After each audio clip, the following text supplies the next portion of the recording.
Et salut à tous, on se retrouve aujourd'hui pour les résultats de SmackDown du 14 janvier 2022.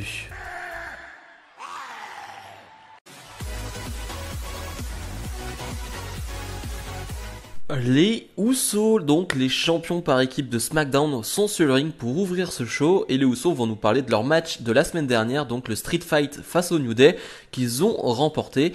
Ils vont nous dire quand même qu'ils ont beaucoup de respect pour le New Day, mais que les Usos restent la meilleure équipe de tous les temps. Et ils nous annoncent que là, maintenant, tout de suite, on va avoir un match de 4 équipes, donc pour déterminer qui sera l'équipe challengeuse des Usos. On retrouve donc les Viking Raiders, on retrouve Los Lotarios, Mansour et Cesaro, et Shanky et Jinder Mahal. On débute ce match donc, match d'un peu moins de 10 minutes, il y a quand même 2 grosses pubs il me semble pendant ce combat. C'était pas mal, très honnêtement, c'était ce à quoi je m'attendais. On parlera pas de, on va dire, Jinder Mahal et Shanky qui ne sont pas intéressants, même pas pertinents, même qui ne servent à rien dans ce combat. Vraiment, Jinder Mahal et Shanky ne servent absolument à rien dans ce match. Mais sinon, j'ai bien aimé par exemple le hot tag de Cesaro, j'ai bien aimé la prestation de Los Lotarios et surtout des Viking Raiders. C'est les Viking Raiders qui sont plutôt mis en avant dans ce combat, sinon les autres sont plutôt effacés. Et c'est même les Viking Raiders qui vont remporter ce combat, qui vont donc challenger les Usos prochainement. C'est pas plus mal, c'était la seule vraie équipe intéressante dans ce combat, même si Mansour Cesaro, il y a quelque chose à faire je trouve. Mais ce qui est dommage, c'est le booking des Viking Raiders depuis des mois et des mois maintenant. Donc voilà, bon, on essaye de se rattraper. Et Viking Raiders contre Usos, c'est quand même pas mal. Sami Zayn nous sort une promo pour nous parler de Johnny Knoxville. Donc cet acteur qui jouait donc dans Jackass, enfin qui était membre de Jackass plutôt. Comme la semaine dernière, je le répète, moi Jackass, je ne connais absolument pas. Bien évidemment, je connais deux noms, mais alors sinon le reste, rien du tout. Et donc Sami Zayn veut nous prouver que c'est pas si facile, enfin c'est pas si difficile que ça d'être un Jackass.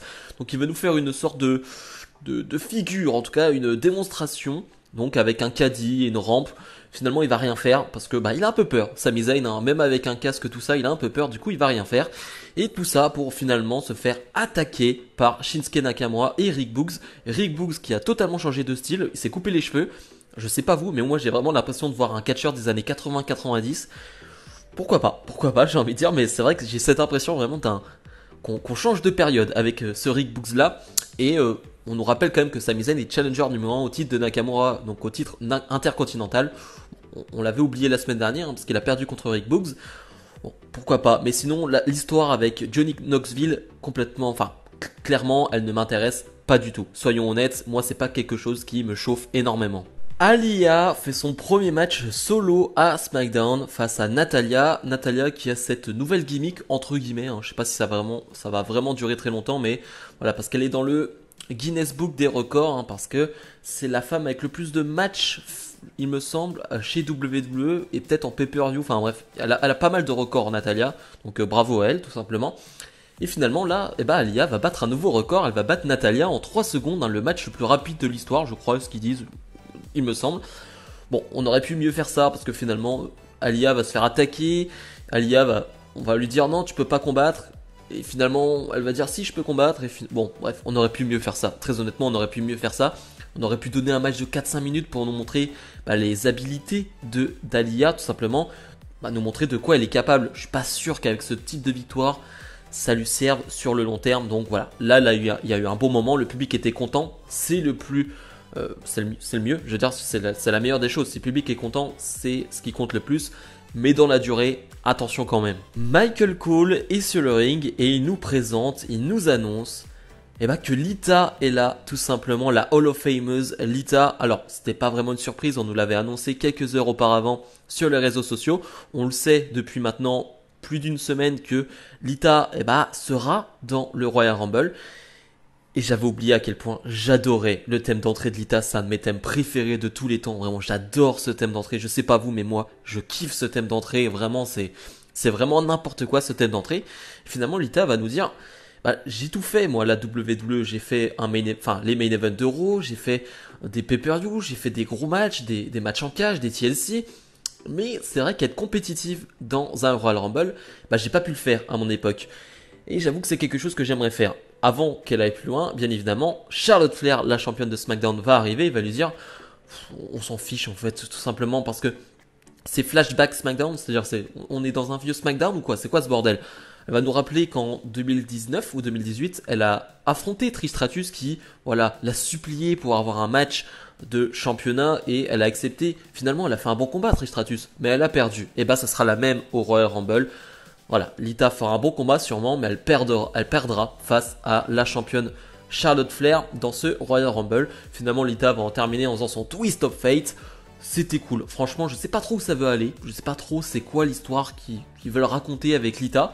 Mais je trouve ça pas mal. J'avoue que c'est pas si mal. Et la promo était plutôt bonne. Lita était plutôt très à l'aise. Donc ça a bien fonctionné sur moi. Ricochet fait face à Sheamus dans un match de 7 minutes. C'est exactement ce que je veux avec Ricochet, des matchs de 5, 6, 7 minutes où juste il catch et vraiment c'était très très bon. Vraiment c'est 7 minutes de combat mais c'est excellent, je prends beaucoup de plaisir devant ce match. Voilà, c'est tout ce que je veux, j'en demande pas plus. Même s'il perd, même s'il perd pas, j'en ai rien à faire. Vraiment très honnêtement j'en ai rien à faire. Mais juste laissez-le catcher. Regardez la réaction du public, le public est très heureux et pourtant... Bon, le public est pas hyper chaud quand il voit Ricochet arriver parce que bah tu sais très bien qu'avec Ricochet, eh bah il se passe pas grand chose parce qu'il est mal booké tout simplement. Mais voilà, juste avec ce qui se passe sur le ring, avec ce qu'il est capable de faire sur un ring, et bah Ricochet arrive à emmener le public dans ce combat. Je pense à un springboard moonsault qu'il arrive à faire alors que Sheamus est sur la deuxième corde. Enfin bref, ça n'a aucun sens cette prise, mais incroyable. C'était top, c'était super. Bien évidemment, Sheamus va remporter ce combat avec un super Brogue Kick, superbement bien vendu aussi par Ricochet. C'est la bonne chose à faire. Sheamus enchaîne les victoires, donc c'est normal. Mais c'est très bien comme ça. Donnez-moi plus de Ricochet chaque semaine. Kofi Kingston est sur le ring et Kofi Kingston va être le porte-parole du King Xavier Woods et va nous annoncer que malheureusement Xavier Woods sera absent pendant 6 à 8 semaines. On le sait, Xavier Woods est blessé malheureusement et manquera donc le Royal Rumble. Alors, en soi pour nous ça change pas grand chose parce qu'on le savait très bien que Xavier Woods n'allait pas remporter le Rumble, mais on sait que c'est très important pour les superstars d'être dans le Rumble. Voilà, c'est un moment très important pour eux, donc j'imagine que Xavier Woods est très déçu et on espère qu'il va vite se rétablir. Finalement, on va avoir le droit à des blagues entre Kofi Kingston, McCap Moss et Happy Corbin. Voilà, je vous fais pas les blagues en détail, mais c'était pas très drôle en tout cas.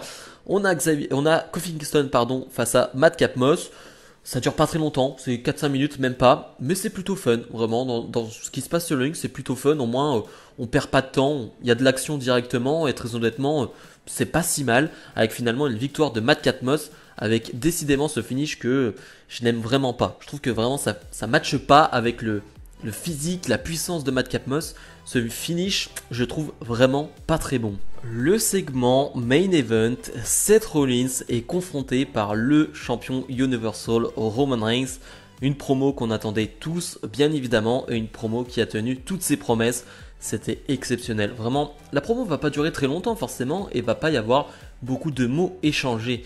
Mais la tension qui est mise, le ton qui est pris par les deux, j'ai adoré. On va avoir un Seth Rollins qui va vouloir taquiner Roman Reigns, qui va vouloir revenir dans le passé. Et d'ailleurs, Roman Reigns va lui dire: mais tu vis dans le passé, mais c'est pas possible. Tu as vu ce que j'ai fait à SmackDown, ce que j'ai fait de SmackDown. Je suis chef de tribu maintenant.